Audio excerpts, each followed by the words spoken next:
Hi hello மக்களே எல்லாருக்கும் வணக்கங்க. So Bigg Boss the common man show அதில் வந்து டாஸ்க் வந்து ஒரு மாரத்தான் டாஸ்க் வச்சுருக்காங்க. வேறு லெவல் ஃபன்னாக இருந்துச்சு. உண்மையிலே நல்லா ஒரு என்டர்டெயின்மெண்ட்டாக இருந்துச்சு. சூப்பராக இருந்துச்சு பார்க்குறதுக்கு. எனக்கு நல்லா இருந்துச்சு. உங்களுக்கு எப்படி இருந்தது மறக்காமல் கமெண்ட் பண்ணுங்கள்.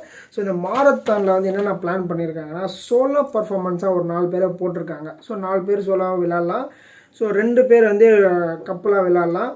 அது அப்புறம் வந்து குரூப்பாக வந்து 2 பேரை விளாட்லாம். அப்படிங்கிற மாதிரி மொத்தம் வந்து 22 பேரை வந்து கண்டஸ்டன்ஸையும் ஒரு என்டர்டெயின்மெண்ட் பண்ணலாம்.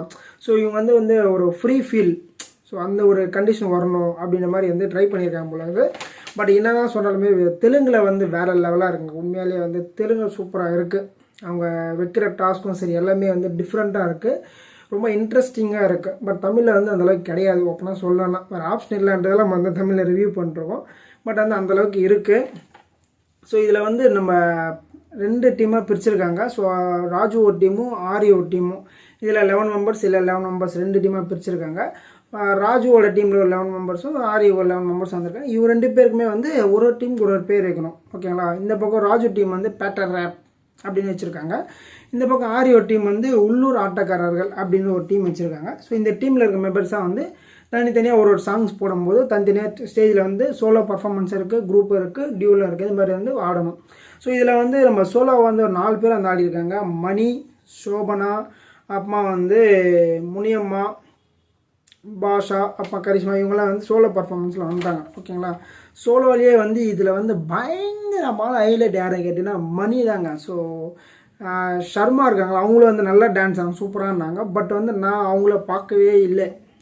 ஏன்னா வந்து மணி அவர்கள் வந்து ஃபுல் ஃபன் பண்ணியிருந்தார். ஒரு பர்சன் வந்து இந்தளவுக்கு வந்து பண்ணுவார் நான் எக்ஸ்பெக்ட் பண்ணல. மணி அவர்கள் வந்து இந்த மாதிரிலாம் சூப்பராக டான்ஸ் ஆடுவார், என்டர்டைன்மெண்ட் பண்ணணும், அந்த கான்செப்ட் என்டர்டைன்மெண்ட் பண்ண நான் எக்ஸ்பெக்ட் பண்ணல. அந்தளவுக்கு தரமாக என்டர்டைன்மெண்ட் பண்ணுறாரு. எல்லாருக்குமே பிடிச்சிருந்துச்சி. சட்டெல்லாம் கழட்டிட்டாரு, சட்டெல்லாம் சுற்றிட்டு இருக்காரு. அப்புறமா பெல்ட் எடுத்தாரு நானா இட்டா அது நடந்து இந்த மாதிரிலாம் பாட்டெலாம் பாடினார். பயங்கர என்டர்டைன்மெண்ட்டாக சூப்பராக இருந்துச்சு. ஸோ அதே மாதிரி சர்மா அவர்களை வந்து சும்மா கிடையாது, அவங்களும் நல்லா டான்ஸ் ஆடினாங்க. பட் அவங்க வந்து அந்த பாட்டில் இருக்க மாதிரி ஸ்டெப் ஆடி ஸோ நல்லா டிஃப்ரெண்ட்டாக. பட் மணி அவர்களை வந்து எல்லாருமே வந்து வேக்க வச்சிட்டார். அந்த மாதிரி வந்து சூப்பராக டான்ஸ் ஆனார். நல்லா இருந்துச்சு அவங்க டான்ஸ்லாம் பார்க்கும்போது. அப்புறமா முனியம்மா அவர்களை வந்து நல்லா டான்ஸ் ஆனாங்க. அவங்களுக்கு தெரிஞ்ச டான்ஸ், அவங்க எப்படி ஆடணும் ஆசைப்பட்டாங்களோ அதெல்லாம் வந்து அவங்க நல்லா ஆடினாங்க. ப்ளஸ் அவங்க சொன்னாங்க அவங்க வீட்டில் இருக்கும்போது அவங்க ஹஸ்பண்ட் வந்து அவங்க டான்ஸ் ஆனாலே வீட்டில் ஃபன்னாக விளையாடும். அப்படி ஆட போய் நடத்திட்டு உட்காருன்னு சொல்லுவாரான். நான் இந்த வாட்டி யார் இந்த மேடையை நான் யூஸ் பண்ணிடுவேன்னு சொல்லி பயங்கரமாக டான்ஸ் ஆடி காட்டினாங்க. நல்லா இருந்துச்சு. ஸோ அவங்களுக்கு தெரிஞ்ச டான்ஸ் நல்லா இருந்தாங்க. அப்புறமா வந்து ஆரி அவர்களும் சொன்னார், இது மேலே வந்து உங்கள் ஹஸ்பண்ட் உங்களை வந்து உட்காருன்னே சொல்லக்கூடாது, நீ வேறு லெவலில் ஆட்டிங்க, அந்த மாதிரிலாம் வந்து பயங்கரமாக சொல்லிட்டு இருந்தாங்க. நல்லா ஆடினாங்க. ஓகே, அவங்களால முடிஞ்சு அவங்க பண்ணாங்க. அதே மாதிரி வந்து பாஷான்றவர் வந்து நல்லா தான் ஆடினார். மணி அவர்கள் கமெண்ட் கொடுத்தாரு, அவர் ஆட்டோ ஓட்டுற மாதிரியே பண்ணுறாரு, அவர் ஆட்டோ பாஷான்றதால ஆட்டோ ஓட்டுற மாதிரியே டான்ஸ் ஆடிருந்தாங்க. ஸோ ஒருத்தருக்குமே ப்ராப்பர்ட்டிஸ் எல்லாம் இருக்குது. அந்தந்த ப்ராப்பர்ட்டிஸ் தான் டான்ஸ் ஆடணும். நல்லா ஆகுது. ஓகே, சொல்லவா நல்லா பர்ஃபார்மன்ஸ் பண்ணாங்க. இதில் வந்து டூயலாக 2 பேர் ஆடினாங்க.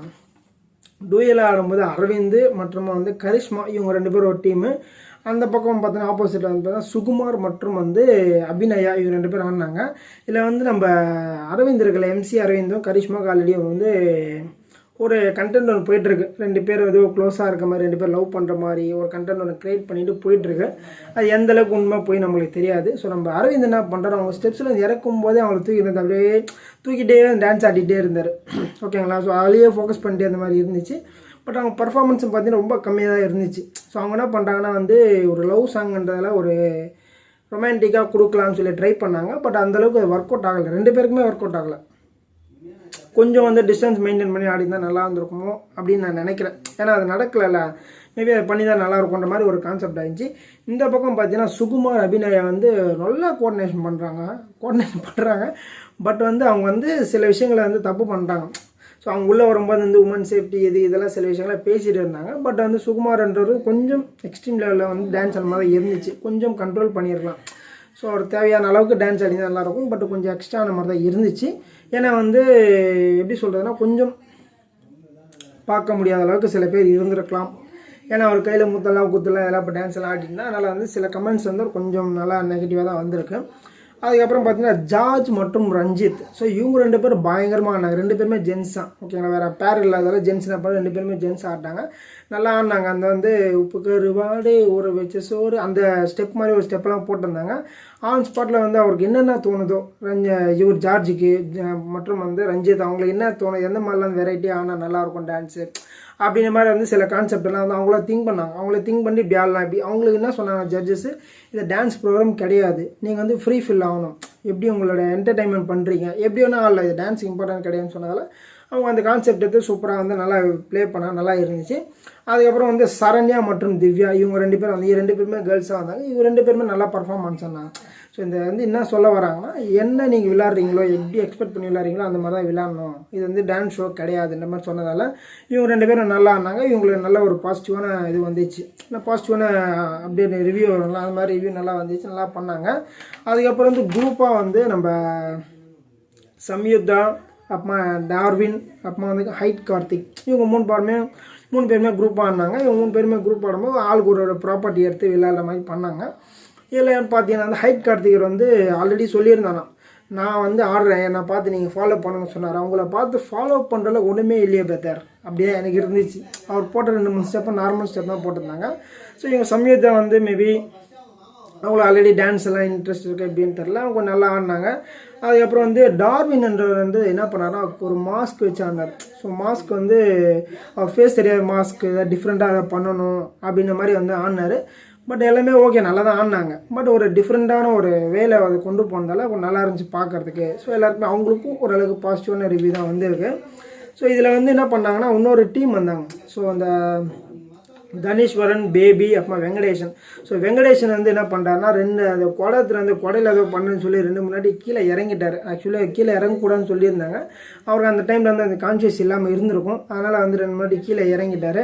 கொடையை வச்சுலாம் அவர் முடிஞ்ச அளவுக்கு கொடையை வச்சுன்னா என்ன பண்ண முடியுமோ ப்ராப்பர்ட்டி டான்ஸ் மாதிரி அவர் ட்ரை பண்ணியிருந்தார். அதே மாதிரி வந்து தனீஸ்வரனும் அவருக்கு என்ன பண்ண முடியும் அது பண்ணிட்டு இருந்தார் ஓரளவுக்கு. ஏன்னா இவங்களாம் பெரிய டான்சர்ஸ் கிடையாது, யாருமே கிடையாது. அதனால் வந்து அவங்களால என்ன பண்ண முடியும் என்னெல்லாம் ப்ளே பண்ண முடியுமோ அந்த ப்ளே எல்லாம் அவங்க பண்ணிகிட்டு இருந்தாங்க. நல்லா கொஞ்சம் ஃபன்னாக என்டர்டைன்மெண்ட்டாக இருந்துச்சு. ஸோ பேபி அவர்களுமே வந்து இவங்க 2 பேருமே வந்து தனியாக வெங்கடேஷன் மற்றும் தனீஸ்வரன் வந்து மேலே முதுகில் தூக்கி இந்த மாதிரிலாம் வந்து ட்ரை பண்ணியிருக்காங்க. அதெல்லாம் அவங்க அட்டன் பண்ணியிருந்தாங்க. பேபி அவங்களுக்கு தான் பண்ண தெரியாமல் சார் நான் என்னோட பர்ஃபார்மன்ஸ் நான் பண்ணுறேன்னு சொல்லி அவங்களுக்காக தெரிஞ்ச அளவுக்கு டான்ஸ் ஆடிட்டு இருந்தாங்க. இதெல்லாமே ஒரு பக்கம் நடந்துகிட்டு இருந்துச்சு.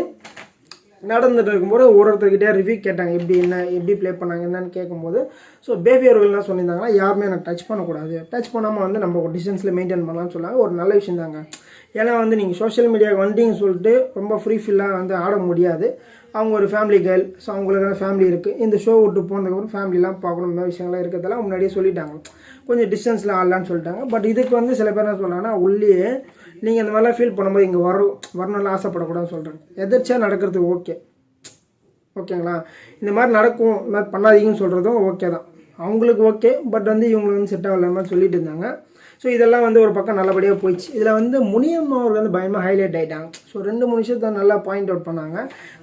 இவர் டார்வின் இருக்குல்ல அவரை பற்றி கமெண்ட் கேட்கும்போது அவங்க என்ன சொன்னாங்கன்னா, எனக்கு வந்து டார்வின் டான்ஸ் நல்லா பிடிச்சிருந்துச்சி. ஏன்னா வந்து எல்லாருமே வந்து ஃபேஸை காட்டி தான் வந்து டான்ஸ் விளாடணும், டான்ஸை நான் யாருன்னு காட்டணும்னு ஆசைப்படுவாங்க. வந்து டார்வின்ன்றவர் வந்து என் ஃபேஸை மறைச்சிக்கிட்டு அவர் டான்ஸ் ஆனார். அது எனக்கு ரொம்ப பிடிச்சிருந்துச்சுன்னா வேலிடான ஒரு விஷயம் தான். இப்போ நம்ம ஒரு விஷயம் பண்ணும்போது என்ன பண்ணுவோம், நம்மளோட ஃபேஸ் இது காட்டிட்டு நம்ம வந்து யாருன்னு காட்டிலாம் என்டர்டெயின்மெண்ட் பண்ணணும்னு நினைப்பாங்க. இது வந்து ரியல் என்டர்டெயின்மெண்ட்ன்றதால அவர் எப்படி வேணால் ஆடலாம் அப்படின்ற மாதிரி வந்து ஒரு என்டர்டெயின் பண்ணார். அது நல்ல விஷயமா இருந்துச்சு. அதுக்கப்புறம் மூலியமாக என்ன சொன்னாங்கன்னா, இந்த டான்ஸ் ஆனவங்களாம் எனக்கு பிடிச்சிருந்துச்சி, எல்லாமே ஜாலியாக விளையாண்டிங்க அப்படின்ற மாதிரி சில விஷயத்த சொன்னாங்க. இதில் வந்து சில பேர் வந்து க்ரீன் ஸ்டாரும் மற்றும் ரெட் ஸ்டாரும் வந்து கொடுத்துருந்தாங்க. இதில் க்ரீன் ஸ்டார் யார் வாங்கினான்னு கேட்டேன்னா மணி மற்றும் ஜார்ஜ்.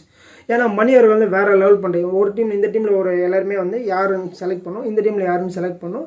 எல்லாருமே மணி அவரை செலக்ட் பண்ணிட்டாங்க. ஏன்னா மணி அவர்கள் வேறு லெவல் பண்ணிட்டாரு, நல்லா சூப்பராக விளையாடினார். ஜார்ஜ் அவருமே நல்ல என்டர்டைனர், அவரால் முடிஞ்ச அளவுக்கு நல்லாவே பர்ஃபார்மன்ஸ் பண்ணாருன்னு சொல்லலாம். ஸோ இதில் வந்து ஃபஸ்ட்டு பர்ஃபார்மன்ஸ் இந்த டாஸ்க்லன்னு பார்த்தீங்கன்னா வந்து கரிஷ்மா அவர்கள் கொடுத்துருக்காங்க. கரிஷ்மா என்ன சொல்கிறாங்க, அவங்க வந்து டான்ஸ் சரியாக ஆடலன்னு சொன்னாங்க. பட் அவங்களோட பாயிண்ட் ஆஃப் வியூ என்ன சொல்கிறாங்கன்னா, எனக்கான ஸ்பேஸ் கிடைக்கல அப்படின்னாங்க. ஸ்பேஸ் வந்து கிடைக்கலன்றது ஓகே, கிரியேட் பண்ணணும்னு சொல்லி ஓவியா சொன்னாங்க. என்ன ஏன்னா அவர் வந்து எத்தனை வாட்டி தூக்குவார் எனக்கு தெரில அப்படின்னாங்க. அது ஓவியா சொன்னாங்க, உன்னோட கம்ஃபர்டபுள்மா, do not touch don't touch அப்படின் மாதிரி நீ சொல்லியிருக்கலாம், அது சொல்லியிருக்கலான்னாங்க. ஸோ அதனால் வந்து கரிஷ்மா வந்து ஓகே நெக்ஸ்ட் டைம் பார்த்து அப்படி முடிச்சிட்டாங்க. அதுக்கப்புறம் பார்த்தீங்கன்னா இவர் தனீஸ்வரன் வந்து நான் வந்து நல்லா தாங்க ஆடினேன், எனக்கு பிடிச்ச மாதிரி எனக்கு தெரிஞ்சவங்க நான் ஆடினேன், பட் அவங்களுக்கு எப்படி ஃபீல் ஆச்சுல எனக்கு தெரியாது அப்படின்ற மாதிரி சொல்லியிருந்தாரு. அதுக்கப்புறம் தனீஸ்வர் என்ன பண்ணாருன்னா ஆரி அவர்கள் வந்து ஒரு டாஸ்க்கு சொல்லியிருந்தார். ஸோ இதில் வந்து யார் நல்லா இல்லை சொல்ல நான் சொல்ல மாட்டேன் அப்படின்ட்டார். அது ஆரி சொல்லிட்டார், இது பிக் பாஸ் ஷோப்பா, நான் சொல்கிறது நீ கேளு, இல்லைன்னா நீ வெளில போயிட்டே இருப்பேன்னு சிம்பிளாக முடிச்சிட்டாரு. தனீஸ்வரங்க அப்பா புரிஞ்சிச்சு, ஓகே அவங்க சொல்கிறத நம்ம கேட்கணும் அப்படின்ற மாதிரி வந்து சொன்னாங்க. ஸோ இந்த டாஸ்க்குன்னு பார்த்தீங்கன்னா ஓகே தான், ஓரளவுக்கு நல்லா போயிருக்கு, எனக்கு ஓரளவுக்கு நல்லா இருந்துச்சு. பட் வந்து இதெல்லாம் கம்மி, இன்னும் நல்லா வந்து கொண்டு வரணும் அப்படின்றத நான் எக்ஸ்பெக்ட் பண்ணுறேன். மக்களை உங்களோட கருத்துக்களை தான் மறக்காமல் பதிவு பண்ணால் நம்ம அடுத்த வீடியோ சந்திக்கலாம். நன்றி.